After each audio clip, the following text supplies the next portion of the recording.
જિગીસા પટેલ આપમાં જોડાયા પછી વધુ સક્રિય થઈ ગયા છે. સોશિયલ મીડિયા ઉપર સ્થાનિક સમસ્યાઓ, ખાસ કરીને ગોંડલની સમસ્યાઓને લઈને તેઓ વધુ વિરોધ કરતા દેખાય છે, વધુ એક્ટિવ દેખાય છે. તેઓ પણ ગોંડલમાં આજે કચરા પટ્ટીની સમસ્યાઓ, કચરા વ્યવસ્થાપન નથી તે સમસ્યાઓને લઈને રજૂઆત કરવા પહોંચ્યા હતા. પણ તેમાં પણ તેઓએ વડાપ્રધાન નરેન્દ્ર મોદીને ટાર્ગેટ કર્યો હતો અને બેનર લગાવ્યા હતા કચરાની ઢગલાની અંદર કે મોદી હૈ તો મુમકિન હૈ. નમસ્કાર, હું છું ચિંતામણી પુત્ર અનિલ પટેલ. સ્વાગત છે આપનું અમારા વિશેષ કાર્યક્રમમાં. આવો જોઈએ જિગીસા પટેલે કેવી રીતે વિરોધ દર્શાવ્યો અને કેવી રીતે હવે તેઓ સોશિયલ મીડિયા ઉપર સ્થાનિક સમસ્યાઓ એટલે ખાસ કરીને ગોંડલની સમસ્યાઓ ઉજાગર કરવાનો પ્રયત્ન કરી રહ્યા છે. નમસ્કાર, હું છું જિગીસા પટેલ. આજે આપણે ગોંડલની અંદર ભગવતસિંહજી મહારાજનું સમાધિ સ્મારક કે ભગવતસિંહજી મહારાજની જે છેલ્લી યાદી કહેવાય એનું અંતિમ સંસ્કાર થઈ અને અહીંયા એમની ડેરી બનાવવામાં આવી હતી. આમ તો ગોંડલને યાદ કરીએ એટલે સૌથી પહેલા તો આપણે ભગવતસિંહજી મહારાજને યાદ કરવા પડે, પરંતુ આજે હું એમના સમાધિ સ્મારકની સામેની સાઈડ કે એની આજુબાજુની શું હાલત છે એ આપને કહેવા માંગુ છું. મહારાજા ભગવતસિંહજી એટલે કે જેને ગોંડલને રેલવે આપી, ઇલેક્ટ્રિસિટી આપી, ફોન આપ્યું, મહિલાઓને ખાસ શિક્ષણ, સંગ્રામસિંહજી હાઈસ્કૂલ આપી, મોંઘીબા હાઈસ્કૂલ આપી, એ સિવાય એને પાણીને ફિલ્ટર કરવા માટેની 7 ટાંકીઓ અને એની સાથે સાથે વેરી તળાવ આપ્યું. ટાઉન પ્લાનિંગ, એ જમાનામાં ટાઉન પ્લાનિંગ આપ્યું જેનું ઉદાહરણ તમે ભગવતપરા અને સ્ટેશન પ્લોટમાં જોઈ શકો છો. એવું ટાઉન પ્લાનિંગ એના પછીની કોઈ સરકાર નથી કરી શકી. એના સિવાય અગણિત એવી ઉપસ્થિતિઓ છે જે મહારાજા ભગતસિંહજી આપી હતી. ફ્રાન્સથી એ સમયે સિમેન્ટ મગાવી અને એને અહીંયા ગોંડલની અંદર સિમેન્ટના રોડ બનાવ્યા હતા એ સમયે.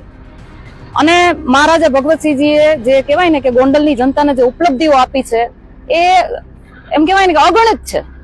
એનો કોઈ હિસાબ જ ન થાય ને એવું આજ સુધી કોઈ કરી પણ ન શકે. અને એ જે મજબૂતાઈથી જે કહેવાય ને એના જે કામ હતા એ એટલી મજબૂતાઈ વાળા હતા કે 100 વર્ષ સુધી એને કાંઈ ન થાય. આજે આપણે મહારાજા ભગવતસિંહજીના અંતિમ યાદી તરીકેના એના સમાધિ સ્થાને આપણે ઊભા છીએ. મારે તમને અહીંયાથી આ સ્મારકને સામેની સાઈડ કેટલી ગંદકી નગરપાલિકા દ્વારા ઠાલવવામાં આવે છે એની મારે તમને બતાવવું છે. આ ગોંડલી નદી છે અને ગોંડલી નદીના તટની અંદર તમે જુઓ અઢળક પ્રમાણમાં કચરો, નદીની એટલી ખરાબ હાલત અને પાણીની અંદર એટલી લીલ, જે ગંદકીનું સામ્રાજ્ય અહીંયા છે એ તમે જુઓ. અને સાથે સાથે હું તમને લઈ જાઉં, નગરપાલિકાની અંદર દર મહિને 42,46,917 રૂપિયાનું વેસ્ટનું collection, door to door waste collection અને બધી જ જગ્યાએની સાફ સફાઈ માટેનું દર મહિને નગરપાલિકા દ્વારા ચૂકવણું કરવામાં આવે છે. એટલે વર્ષે માનો ને વર્ષે 5 કરોડ ને 10 લાખ રૂપિયા જેવી અમાઉન્ટ થાય છે કે જેના દ્વારા નગરપાલિકાની સાફ સફાઈ થાય.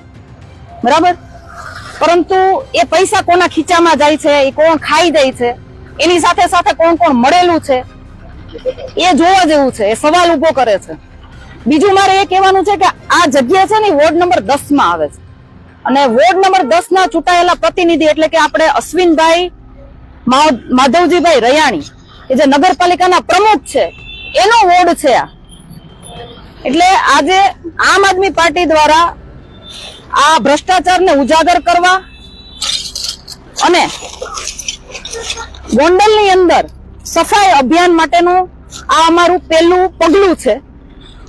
મારે તમામ લોકોને, જે જવાબદાર લોકો છે, જે અધિકારી છે, તમામ લોકોને કહેવું છે કે ગોંડલની અંદર જે પૈસા તમે સફાઈ માટે ખર્ચો છો મહિને 42,46,917 રૂપિયા, એ પ્રમાણે ગોંડલની અંદર કામ ચાલુ કરી દેજો. અઠવાડિયાનો સમય આપું છું. આ જગ્યાને કાયમી ધોરણે સાફ થાય અને એવી ને એવી ચોખ્ખી જગ્યા રહે એની જવાબદારી તમારા લોકોની છે. અને જો તમે ફરજ ચૂકશો તો ગાંધી ચિંધ્યા માર્ગે અમારે આંદોલન કરવા પડશે ને તો પણ કરીશું.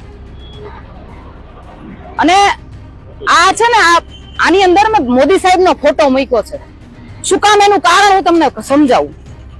મોદી સાહેબનો ફોટો એટલા માટે મૂક્યો છે કે ભારતની અંદર વૈજ્ઞાનિકો દ્વારા કોઈ પણ ઉપલબ્ધિ મેળવવામાં આવે, મંગળ ઉપર પહોંચવામાં આવે તો જસ મોદી સાહેબ ખાટે, વેક્સિન બનાવવામાં આવે તો સર્ટિફિકેટમાં મોદી સાહેબનો ફોટો આવે, કોઈ પણ જાતની ઉપલબ્ધિ, સીમા ઉપર આપણું લશ્કર જીવનનું જોખમ લઈ અને આપણી રક્ષા કરે તો કે મોદી સાહેબે કર્યું. તમામ વસ્તુનો જસ જો મોદી સાહેબને ખાટવો હોય તો મોદી સાહેબના નામે અહીંયા જે લોકોએ, જે પ્રતિનિધિઓએ, જે ભાજપના લોકોએ વોટ લીધા છે એને ન કરેલા કામની જવાબદારી પણ મોદી સાહેબે લેવી પડે.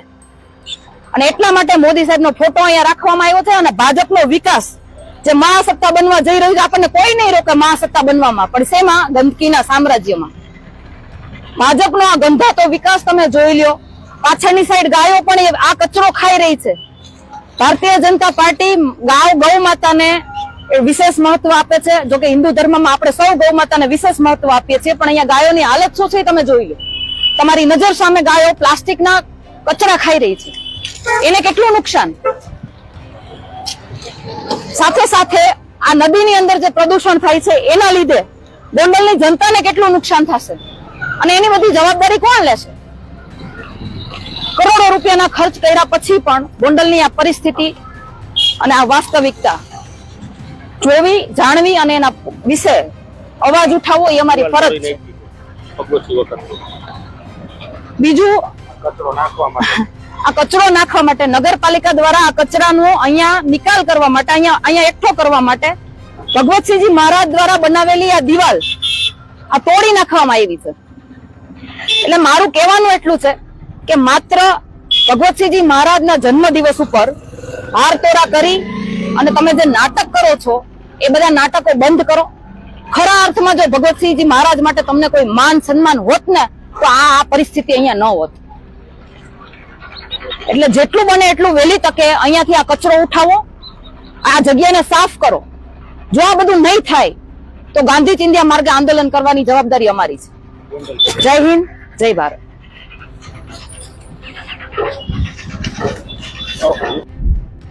આજે કે આપણે ગોંડલની અંદર સફાઈ જે થાય છે, door to door waste collection થી માંડી અને દરેક જગ્યાની સાફ સફાઈ, રેસિડેન્શિયલ, નોન રેસિડેન્શિયલ, એનું દર મહિનાનું બજેટ કેટલું છે? કેટલા રૂપિયા ચૂકવવામાં આવે છે કંપનીને? એટલે મારી પાસે છે દર મહિને 42,46,000 અને વર્ષે 5 કરોડ ને 9 લાખ જેવા રૂપિયા ચૂકવવામાં આવે. બરાબર. ગોંડલની અંદર કયા વોર્ડમાં સાફ સફાઈ થાય છે એ મને કહો પેલા.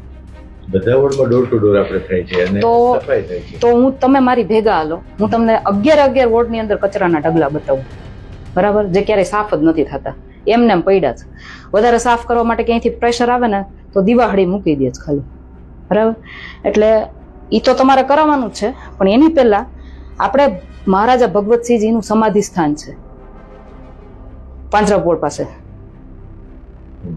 ત્યાં ગોંડલી નદીના પટ્ટમાં અઢળક કચરો, તમને અહીંયા ઊભું બી ના ગમે. તમે બી જોયો જ હશે, એટલી હદે કચરો અહીંયા નાખવામાં આવે છે ને.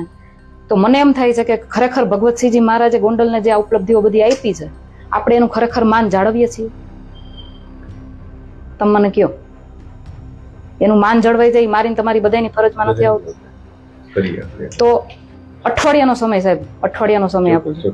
કાયમી ધોરણે ત્યાં કોઈ લોકો ત્યાં કચરો નાખે છે અથવા નગરપાલિકા દ્વારા ઠલવાય છે, એ અવેરનેસ થી માંડી અને જગ્યા સાફ કરાવવાની અને કાયમી ધોરણે એને સાફ રાખવાની જવાબદારી કોની છે? બરાબર.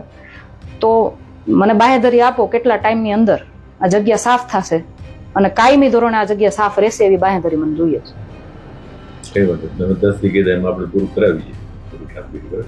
હું તો અઠવાડિયું જ કહું છું, ત્યાં કઈ બહુ મોટી વાત નથી. ધારીએ તો ત્યાં 5 કલાકની અંદર બધો કચરો સાફ કરી અને વ્યવસ્થિત કરી શકવાની કેપેસિટી નગરપાલિકાની છે.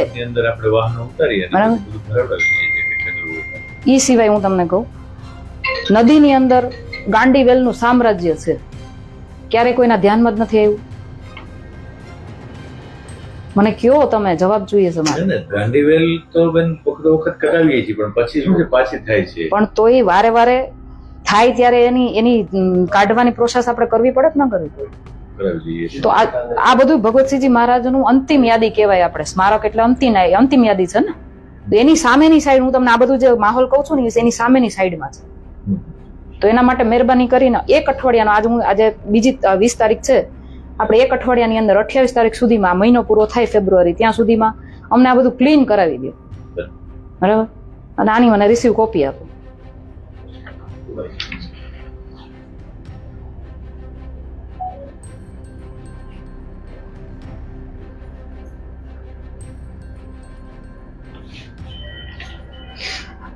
આ વોર્ડ નંબર 10 ની વાત છે અને 10 ના ચૂંટાયેલા કોર્પોરેટર છે અશ્વિનભાઈ રૈયાણી, છે ને, નગરપાલિકાના પ્રમુખ છે ને, તો એની જવાબદારી નથી આવતી? એને કોણ કહેશે? નથી યાદ આને રિસીવ કરાવીને આવું ના હોય. દરેક વોર્ડ ની અંદર હું તમને મારો ફોન આપજો ભાઈ.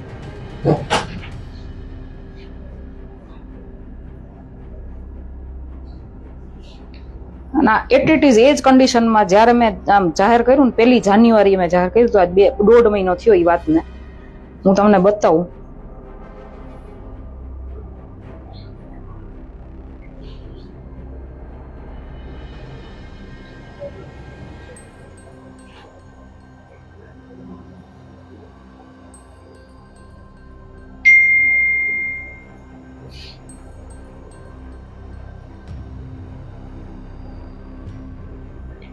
વોર્ડ નંબર 1 થી 11 સુધીમાં આ તમે ફોટા જુઓ,